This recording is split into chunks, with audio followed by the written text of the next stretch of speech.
Evening, Radhe Radhe, Ram Ram. आज मैं आपका दूसरा लेक्चर लेके आया हूँ केमिकल काइनेटिक्स का।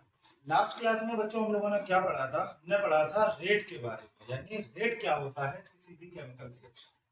ठीक है, केमिकल काइनेटिक्स ये आपका दूसरा लेक्चर। इसमें मैं एक बार रिवाइज करा देता हूँ आपको क्या पढ़ा था हमने। हमने वहां पर पढ़ा था रेट क्या होता है, और रेट में आपने दो तरीके के रेट पढ़े, एक एवरेज रेट पढ़ा और एक पढ़ा आपने इंस्टेंटेनियस। ठीक है, दोनों के हमने तरीके समझे कि कैसे कैसे उनको डिटरमाइन किया जाता है, कैसे उनको समझा जाता है मैथमेटिकली भी और ग्राफिकली। अब मैं एक क्वेश्चन से आपको यहाँ पर एक्सप्लेन करता हूँ कि कैसे उनके क्वेश्चन आते हैं, फिर आगे के टॉपिक पे चलते हैं। तो क्वेश्चन कुछ इस तरीके का है। क्वेश्चन है, for a given reaction, for a given reaction, given reaction, reaction क्या रिएक्शन है बेटा? 2N2O5 nitrogen pentoxide on decomposition gives 4NO2 plus O2, 4NO2 plus O2। ठीक है, इसमें बोलता है if the concentration of NO2 increases by 3, if the concentration of NO2 increases by कितने value से? 3.0 into 10 raised to power minus 3, 3.0 into 10 raised to power minus 3 in 6 seconds, then what is the rate of reaction? In 6 seconds determine rate, या what is rate of reaction। इस तरीके का question आता है बेटा। तो यहाँ पर हम क्या समझते हैं इससे कि सबसे पहले मैंने आपको बताया था कि आप क्या कर सकते हो बेटा, यहाँ पर आप इसका डिफरेंशियल रेट इक्वेशन लिख सकते हो। क्या लिखेंगे? इसका डिफरेंशियल रेट इक्वेशन। तो डिफरेंशियल रेट इक्वेशन जब भी आपको लिखना है तो कैसे लिखा जाएगा? क्या? By differential rate equation. Differential rate equation कैसे लिखा जाएगा? Rate equals to minus 1/2 d N2O5 by dt equals to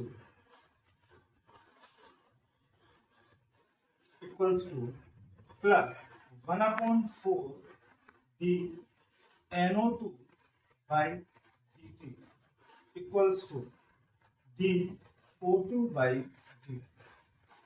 ठीक है, जब हमने इस तरीके से यहाँ से डिफरेंशियल रेट इक्वेशन लिखा तो यहाँ पर क्या होगा बेटा? पूछ रहा है rate of reaction. Rate of reaction पूछना चाह रहा है।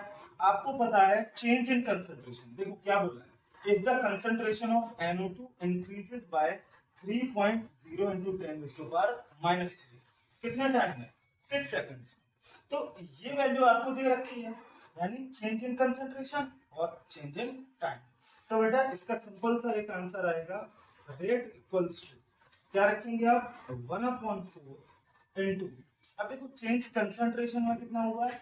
3.0 into 10 raised to power minus 3.0 into 10 raised to power minus upon dt change in time. Time कितना है बेटा? 6 सेकंड के अंदर बदला है, यानी 6 सेकंड। क्या करेंगे आप? इसको सॉल्व करेंगे। 3 से 2 टाइम्स कैंसिल हो जाएगा, 1/8 into 10 raised to power minus 3। ठीक है, इस तरीके से आप सिंपल से क्वेश्चंस को यहाँ पर डिस्कस कर सकते हैं, इसको कर सकते हैं। क्लियर हुआ? ठीक है, इसके आगे की बात करते हैं। इसके आगे की बात करेंगे कि रेट ऑफ रिएक्शन के बाद इस चैप्टर में क्या है? Rate of reaction.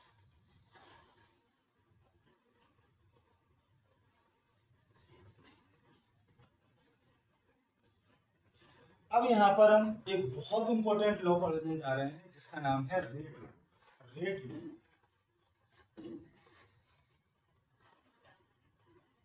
Rate law.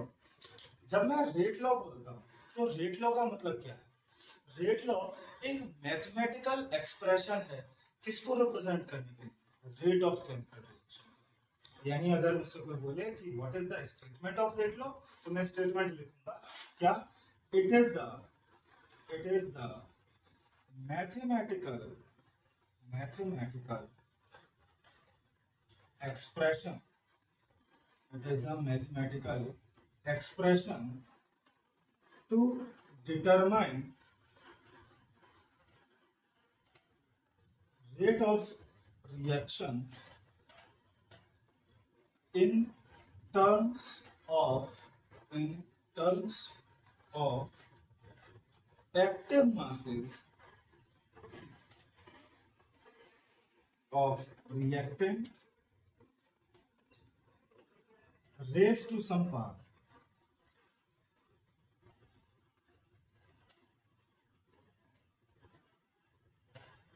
ठीक, यानी रेट लॉ क्या है? रेट लॉ आपका एक मैथमेटिकल एक्सप्रेशन है जिसको आप डिटरमाइन कर सकते हो किसके टर्म्स में? Active masses of reactant. बेटा एक्टिव मासेस ऑफ रिएक्टेंट का मतलब होता है कंसंट्रेशन ऑफ रिएक्टेंट, ठीक है, raise to some parts.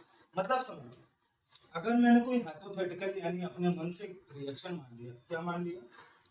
2A plus B gives C, ऐसी कोई एक केमिकल रिएक्शन है मेरे पास।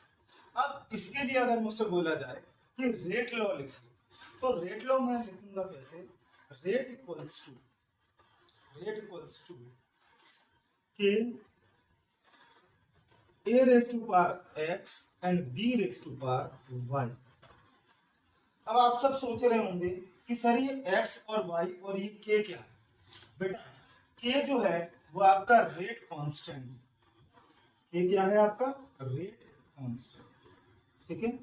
और x और y कुछ भी वैल्यू हो सकती है, कोई भी न्यूमेरिक वैल्यू हो सकती है जो कि आप डिटरमाइन करोगे एक्सपेरिमेंटली। यानी x और y वैल्यू है which is determined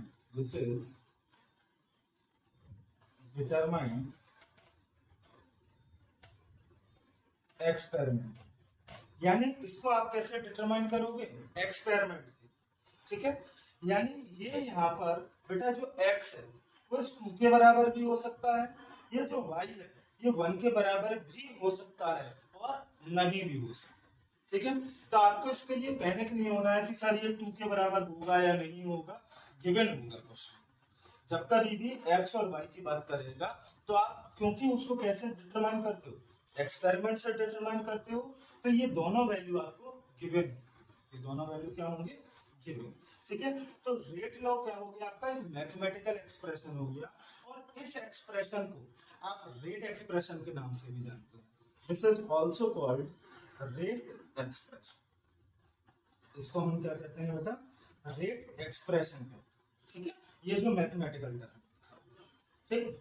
अब मैं आपको एक दो चीजें समझाऊंगा जिससे आप कॉन्सेप्ट को क्लियर कर पाएंगे कि रेट एक्सप्रेशन लिखना कैसे, ठीक है। आगे की बात करते हैं इसमें रेट लॉ में इसके आगे की बात।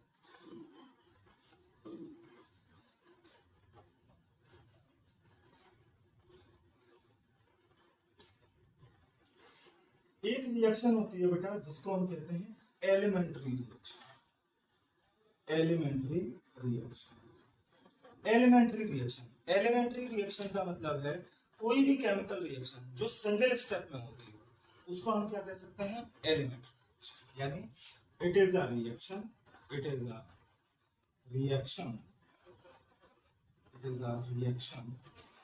which occurs only in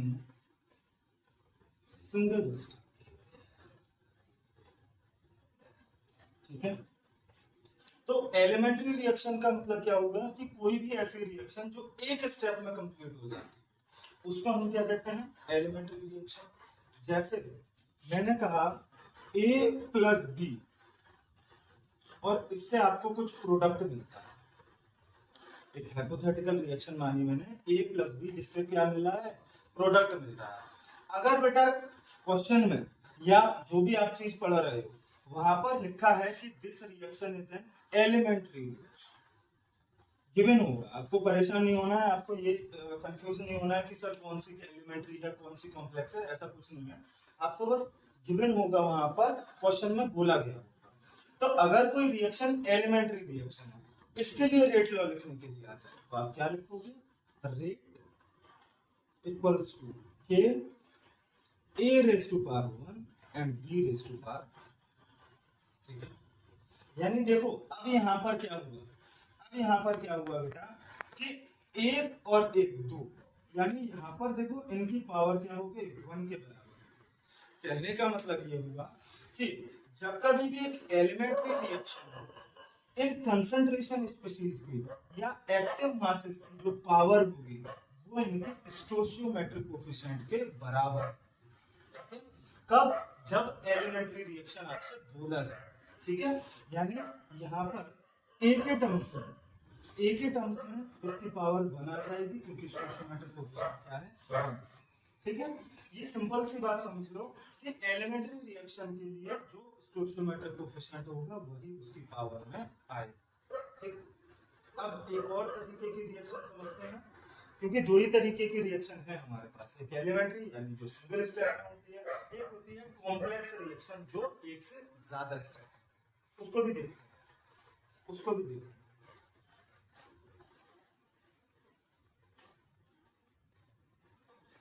complex reaction क्या? कॉम्प्लेक्स रिएक्शन की अगर मैं बात करूं तो एलिमेंट्री कैसी स्टेप जो एक सिंगल स्टेप में होती है। कॉम्प्लेक्स क्या है बेटा? ये ऐसे रिएक्शन है जो एक से ज्यादा स्टेप है। यानी एलिमेंट कॉम्प्लेक्स रिएक्शन की बात मैं करूं तो such reaction which occurs in more than one step or a multi-step reaction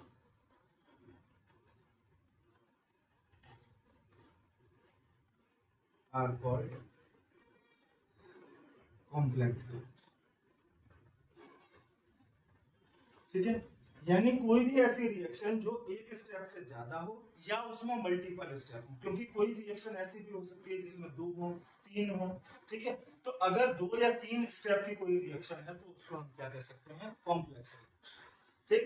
अब जैसे समझिए, मैंने कहा a + 2b, इससे एक प्रोडक्ट मिलेगा, ये केमिकल रिएक्शन।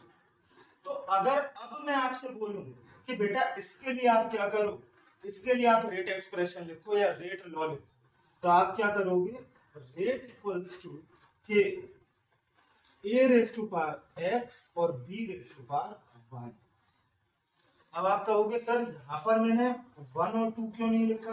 बेटा मैंने अभी बताया था आपको कि एलिमेंट्री रिएक्शन जब कभी भी होगी तो उसके लिए स्टोइचियोमेट्रिक कोएफिशिएंट पावर्स के बराबर होगी, पर अगर कोई कॉम्प्लेक्स रिएक्शन है, ठीक है, तो कॉम्प्लेक्स रिएक्शन के लिए कभी भी जरूरी नहीं है कि इसके बराबर हो या ना, दे मे और may not be equal to the value of stoichiometric coefficients, ठीक है। यानी आपको ऐसे लिखना पड़ेगा। क्यों? एक्स और वाई आप कैसे निकाल सकते हो? किससे? एक्सपेरिमेंट से। अब मैं आपको एक एग्जांपल से समझाता हूं कि कैसे कॉम्प्लेक्स रिएक्शन के लिए रेट एक्सप्रेशन दिया था। तो इसका एग्जांपल में क्या है? एग्जांपल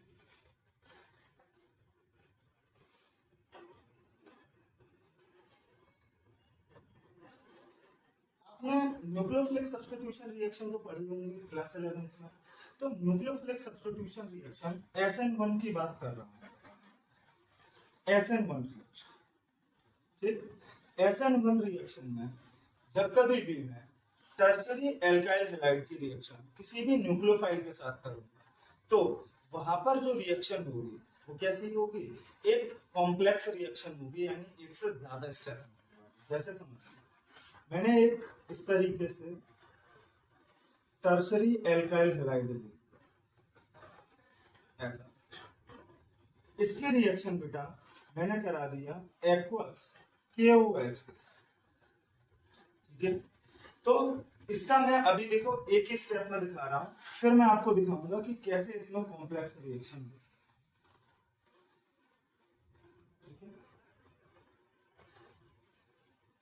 तो अगर मैं एक लाइन में लिखना चाहूँ इस कॉम्प्लेक्स रिएक्शन तो मुझे ऐसे लिखना पड़ेगा, यानी क्या हुआ होगा, यहां से ये पोलर बना होगा, यानी इस पर पार्शियल नेगेटिव, इस पर पार्शियल पॉजिटिव, ये बॉन्ड टूटेगा, ये जो OH न्यूक्लियोफाइल है ये इस पर जाकर अटैक करेगा और अटैक करने के बाद इस Br को रिप्लेस कर देगा और रिप्लेस करने के बाद ऐसा कुछ आपको प्रोडक्ट मिलेगा एल्कोहल, ठीक है।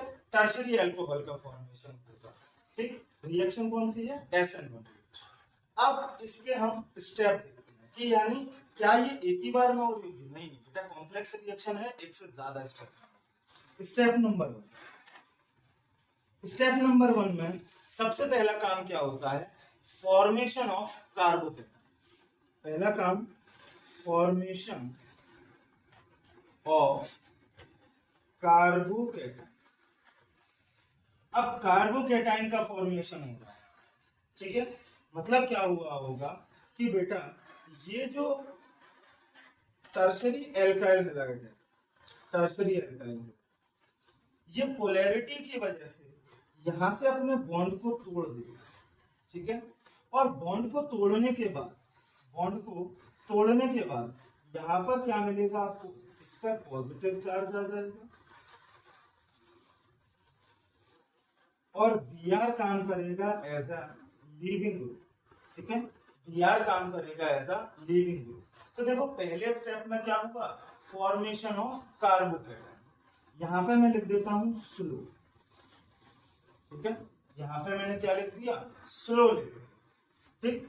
अब अगर मैं सेकंड स्टेप की बात करूं, किसके, सेकंड स्टेप, तो सेकंड स्टेप में देखो यहां पर क्या हुआ, सेकंड स्टेप में अगर मैं यहां पर देखूं तो स्टेप नंबर 2 में क्या होगा, स्टेप नंबर 2 में ये जो कार्बोकेटाइन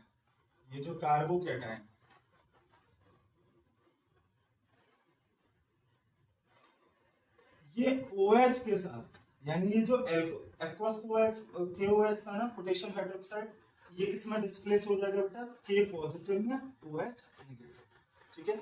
तो ये जो OH है, जो न्यूक्लियोफाइल है, वो इस पर अटैक करेगा और यहाँ पर फास्ट लिख दिया मैंने, और प्रोडक्ट बनाएगा। और क्या बनाएगा, प्रोडक्ट, ठीक। तो आप देख पा रहे हो कि कितने स्टेप में ये रिएक्शन हुई, 1 और 2, यानी ये एक सिंगल स्टेप रिएक्शन तो है। तो इस तरीके की रिएक्शंस को मैं क्या कह सकता हूँ, कॉम्प्लेक्स रिएक्शन। अब ये स्लो और जो फास्ट लिखा हुआ है, इसका मतलब क्या है, ये स्लो का मतलब होता है कि यहाँ पर इस स्टेप में, ये जो स्टेप मुझे दिखाई दे रहा है, इसमें इस रिएक्शन का कंप्लीट मैकेनिज्म लग रहा होगा। देखो यहाँ पर ये जो CH3 है बेटा, ये कैसे ग्रुप होते हैं, इलेक्ट्रॉन डोनेटिंग ग्रुप, यानी इलेक्ट्रॉन देना चाहते हैं। जब ये इलेक्ट्रॉन देना चाहते हैं तो यहाँ से अपना चार्ज ट्रांसफर करेगा, ऐसे ही यहाँ से ट्रांसफर करेगा, ऐसे ही यहाँ से ट्रांसफर करेगा, यानी जब ये अपना चार्ज कार्बन को दे देगा तो यहाँ पर पोलैरिटी बनेगी और ये बॉन्ड टूट जाएगा। इसको हम क्या कहते हैं, प्लस आई इफेक्ट, यानी ये जो चार्ज ट्रांसफर हो रहा है एल्काइल ग्रुप से, इसको हम क्या कहते हैं, plus I effect, inductive effect, आपने 11th क्लास में पढ़ा है। तो जब ये इंडक्टिव इफेक्ट लग रहा है, यानी पूरा मैकेनिज्म इसमें लग रहा है। अब यहाँ पर क्या हुआ, यहाँ तो सिर्फ पॉजिटिव था, नेगेटिव था, तो आप जानते हो opposite charges attract each other, तो ये इसको अट्रैक्ट करेगा, यानी प्रोडक्ट बहुत जल्दी है। तो यहाँ पर बेटा ये जो स्लोअर स्टेप है, यानी रिएक्शन जो डिपेंड करेगी वो इसी स्टेप पर डिपेंड करेगी, और इसी स्टेप को मैं क्या कह सकता हूँ, RDS, रेट डिटरमाइनिंग स्टेप। इसी स्टेप को क्या कहा जाता है, रेट डिटरमाइनिंग स्टेप। यानी रिएक्शन का जो रेट है वो सिर्फ इस स्टेप पर डिपेंड कर रहा है, और जब बेटा इस स्टेप पर ये डिपेंड करता है तो इसके लिए रेट एक्सप्रेशन कैसे लिखोगे, इसके लिए रेट एक्सप्रेशन आएगा आपका K। अब देखो इसको शॉर्ट में लिख देता हूँ, CH3 का whole thrice C B R raise to power. बात समझ गए? तो ये आपको कैसे पता चलेगा कि ये सर स्लो है या फास्ट है? याद नहीं रखना है, क्वेश्चन में गिवन है, ठीक है? तो इस चीज की कंप्लीट फ्रीडम रखना, जहां कहीं भी लिखा होगा स्लो स्टेप उसी को हम क्या कहेंगे? Rate determining step RDS। और उसी के बिहाफ पे आप रेट एक्सप्रेशन लिख पाओगे, पर ये आप अपने आप से नहीं जान पाओगे। ये कैसा फिनोमेना है? एक्सपेरिमेंटल। क्लियर है? ठीक, इसके आगे के और कुछ कॉन्सेप्ट देखते हैं।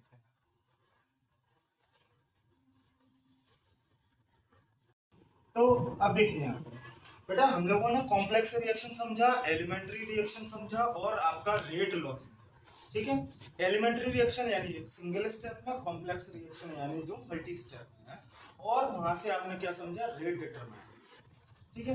तो एक बार थोड़ा सा डिटेल में और समझ लेते हैं, ये रेट डिटरमाइनिंग स्टेप होता क्या? रेट डिटरमाइनिंग स्टेप, ठीक है? RDS, ठीक है? तो रेट डिटरमाइनिंग स्टेप का मतलब क्या होगा कि जो भी कॉम्प्लेक्स रिएक्शन है उसमें एक से ज्यादा स्टेप हो सकते हैं। अब एक से ज्यादा स्टेप में है तो रेट किस स्टेप पे डिपेंड करेगा, ठीक है? तो वो ये कहता है द स्लोएस्ट स्टेप ऑफ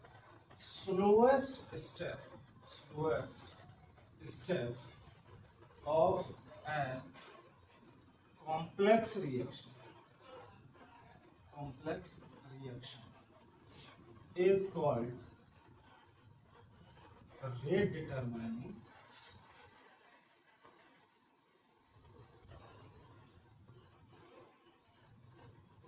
ठीक है? यानी जो सबसे स्लो स्टेप होगा केमिकल रिएक्शन का वही क्या होगा? Rate determining step. इसको आप ऐसे समझिए, जैसे अगर मैं एक रिले रेस का एग्जांपल ले, ठीक है? रिले रेस में क्या है? 4 लोग दौड़ रहे हैं ना, A, B, C और D। ये चारों बच्चे दौड़ रहे हैं बेटा 100 मीटर्स।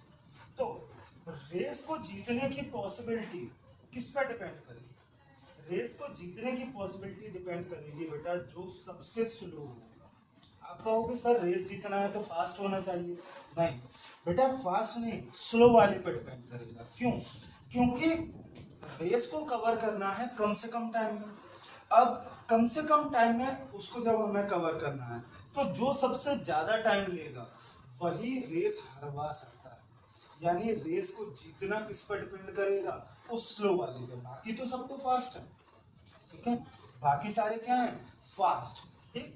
तो जो स्लो स्टेप होगा वही सबसे ज्यादा टाइम लेगा, वही सबसे ज्यादा टाइम लेगा, तो रेस को जीतने की पॉसिबिलिटी उस पर ही डिपेंड करेगी। सिमिलर वे में जब हम केमिकल रिएक्शन की बात करते हैं तो रेट भी उसी स्टेप पर डिपेंड करेगा जो कैसा स्टेप होगा?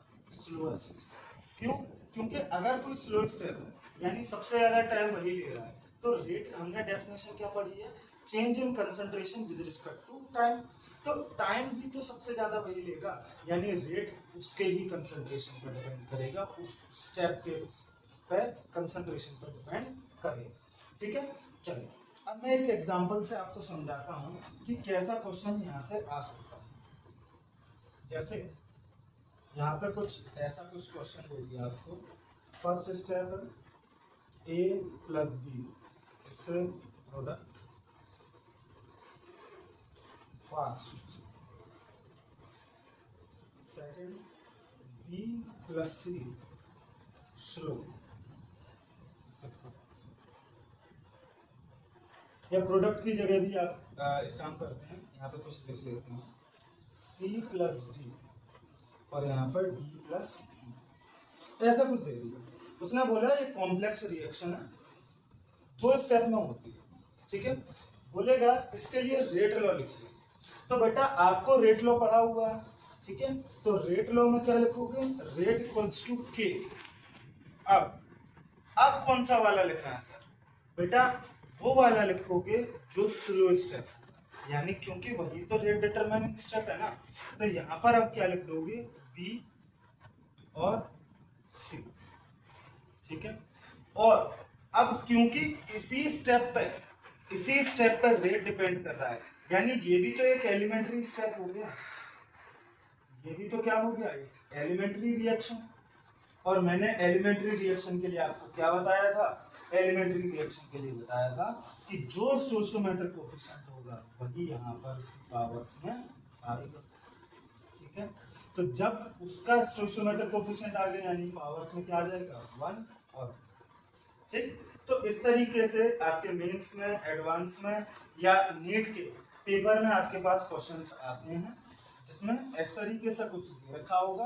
ये 3 भी हो सकते हैं, 4 भी हो सकते हैं, पर जहां पर लिखा होगा स्लो स्टेप, उसी स्लो स्टेप को आप यहाँ पर लिखोगे और उसी को मार्क करोगे। ठीक है, आई होप आपको ये सारी बात समझ में आ रही होंगी। Rate determining step. ठीक, अब इसके आगे हम यहाँ पर रेट कांस्टेंट के बारे में डिस्कस करते हैं कि रेट कांस्टेंट के क्या होता है। के को हम काफी देर से यहाँ से छोड़ रहे थे। के यानी रेट कांस्टेंट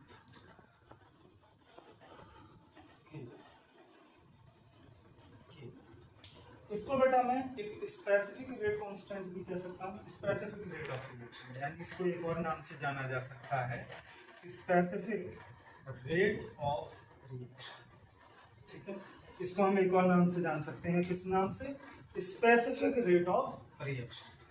अब देखो ये जो रेट कांस्टेंट के है, यानी अगर मैं किसी भी रिएक्शन का जैसे A प्लस बी से प्रोडक्ट का, है ना, A प्लस बी से प्रोडक्ट का अगर मैं रेट यहाँ पे लिखता हूँ, रेट एक्सप्रेशन, तो A इसकी पावर x और B की पावर y, ये रेट एक्सप्रेशन हो गया। अब K क्या है यहाँ पर, अगर मैं बोलूँ कि if the concentrating species are unity and that specific rate of reaction is called rate constant, यानी अगर ये जो A है ये 1 के बराबर हो जाए और B जो है ये भी किसके बराबर हो जाए, 1 के बराबर, तो बेटा ये रेट किसके बराबर हो जाएगा, K के बराबर, यानी ये स्पेसिफिक वैल्यू ही तो है। ठीक है, तो रेट कांस्टेंट K जो है उसको हम स्पेसिफिक रेट ऑफ रिएक्शन भी कह सकते हैं। दैट मींस K क्या होगा, एक कांस्टेंट वैल्यू जब कंसंट्रेटिंग स्पीशीज की वैल्यू क्या हो जाए, 1। क्लियर है। अब ये जो K है बेटा ये सिर्फ एक फैक्टर पर डिपेंड करता है और वो फैक्टर क्या है आपका, टेम्परेचर, यानी value of K is constant, value of K is constant for a chemical reaction. कोई भी अगर केमिकल रिएक्शन है, ठीक है, जैसे A प्लस बी से प्रोडक्ट, इसके लिए K की वैल्यू डिफाइंड होगी, फिक्स होगी, यानी मान लो अगर 10 है तो वो 10 रहेगी, चाहे आप इस कंसंट्रेशन में कुछ भी चेंज करो। ठीक है, तो value of K is constant for a chemical reaction but depends on temperature. ये सिर्फ किस पे डिपेंड करेगा बेटा, टेम्परेचर पर डिपेंड करेगा। टेम्परेचर के अलावा कोई भी फैक्टर नहीं है जिस पर ये K डिपेंड करे। कंसंट्रेशन को चेंज करिए, बढ़ाइए, घटाइए, कोई फर्क नहीं पड़ता, किस पर डिपेंड करेगा, सिर्फ टेम्परेचर। ठीक है, तो इस क्लास में यहाँ तक हम कंप्लीट कर चुके हैं। आगे की क्लास में ऑर्डर, मॉलिक्यूलरिटी और उससे रिलेटेड क्वेश्चंस करेंगे। अगर आपको वीडियो अच्छा लगा है तो लाइक करिए, सब्सक्राइब करिए और शेयर करिए।